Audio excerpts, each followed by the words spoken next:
2021 کی عید کا چاند پاکستانی مسلمانوں کے لیے ہنگامہ خیز ثابت ہوا ہے اور چاند کے معاملے پر قوم ایک بار پھر بڑی تقسیم کا شکار نظر آ رہی ہے۔ 12 مئی بروز بدھ فلکیاتی حسابات کے مطابق چاند کے نظر آنے کا امکان نہیں تھا، لیکن مرکزی رؤیت ہلال کمیٹی نے رات دیر گئے چاند نظر آنے اور جمعرات کے روز عید الفطر منانے کا اعلان کر کے پوری قوم کو حیرت زدہ کر دیا۔ اکثر لوگوں کو اس حالت میں عید کی خبر دی گئی کہ وہ نماز تراویح پڑھ کر اور سحری کے لیے الارم لگا کر سو چکے تھے۔ ناقدین رؤیت ہلال کمیٹی کے نئے چیئرمین مولانا عبدالخبیر آزاد کو تنازع کا سبب قرار دیتے ہیں۔ ان کے مطابق نئے چیئرمین نے بعض حکومتی کارندوں کے دباؤ میں آ کر چاند کا اعلان کیا، جن کا مقصد چاند کے معاملے پر سیاسی پوائنٹ اسکورنگ تھا۔ چنانچہ یہ لوگ ملک بھر میں ایک ساتھ عید کرنے کے فیصلے کو موجودہ حکومت کا ایک کارنامہ قرار دے رہے ہیں۔ یہ بھی باور کیا جاتا ہے کہ نئے چیئرمین اور ان کے حامیوں کا جھکاؤ مفتی پوپلزئی گروپ کی طرف ہے، اس لیے پوپلزئی گروپ کو خوش کرنے کے لیے ان کے ساتھ عید کا اعلان کیا گیا۔ جمعرات کو عید کا اعلان ہوتے ہی دینی حلقوں میں ایک بھونچال سا آ گیا۔ بریلوی مسلک سے تعلق رکھنے والے اکثر علماء نے اس فیصلے پر غور کے لیے ہنگامی اجلاس بلائے۔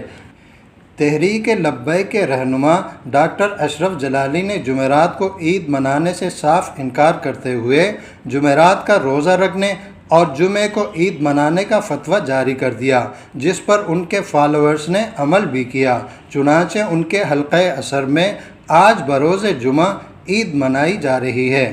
دوسری طرف رؤیت ہلال کمیٹی کے سابق چیئرمین مولانا مفتی منیب الرحمان اور ان کے ہم فکر علماء نے چاند کے معاملے پر قوم کو انتشار سے بچانے کے لیے جمعرات کو عید منانے کا تو اعلان کیا، لیکن ایک روزہ اور ایک دن کا اعتکاف قضا کرنے کا فتویٰ جاری کر دیا۔ ان کے مطابق عید کے 3 دن گزرنے کے بعد ایک دن کا روزہ قضا کیا جائے گا، جبکہ اعتکاف کرنے والے ایک دن کے اعتکاف کا بھی قضا کریں گے۔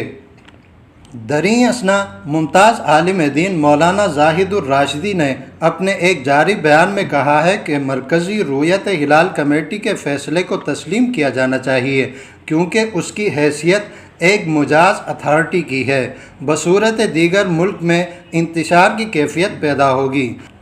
ان کا مزید کہنا تھا کہ مفتی منیب الرحمان صاحب اپنے دور میں خود کئی مرتبہ کہہ چکے ہیں کہ مرکزی رؤیت کمیٹی کی حیثیت قاضی کی بھی ہے، اور قاضی اگر اپنے کسی فیصلے میں غلطی بھی کرے تو وہ نافذ ہوتا ہے اور اس کو گناہ بھی نہیں ہوتا، کیونکہ یہ مسلمہ فقہی اصول ہے کہ درست اجتہاد پر اجتہاد کرنے والے کو دوہرا ثواب ملتا ہے اور اجتہاد میں غلطی کی صورت میں ایک ثواب ملتا ہے۔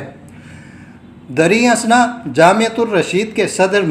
مفتی محمد نے اپنے ایک آڈیو پیغام میں کہا ہے کہ اگرچہ فلکیاتی حسابات کے مطابق جمعرات کو عید کا امکان نہیں تھا، لیکن جب ایک مجاز اتھارٹی نے فیصلہ کر لیا تو اس پر عمل کرنا چاہیے اور مسلمانوں میں کسی گروہی یا مسلکی بنیاد پر تفریق پیدا نہیں کرنی چاہیے۔ انہوں نے کہا کہ مفتی منیب الرحمان کے دور میں اس قسم کے 2 واقعات پیش آ چکے ہیں، جن میں چاند نظر آنے کا امکان نہ ہونے کے باوجود رؤیت کے فیصلے کیے گئے۔ ایک مرتبہ گوادر کی ایک گواہی پر، جبکہ دوسری مرتبہ بدین کی ایک گواہی پر رؤیت کا فیصلہ ہوا تھا، اور ہم سب نے تحفظات کے باوجود ان فیصلوں کو تسلیم کیا تھا۔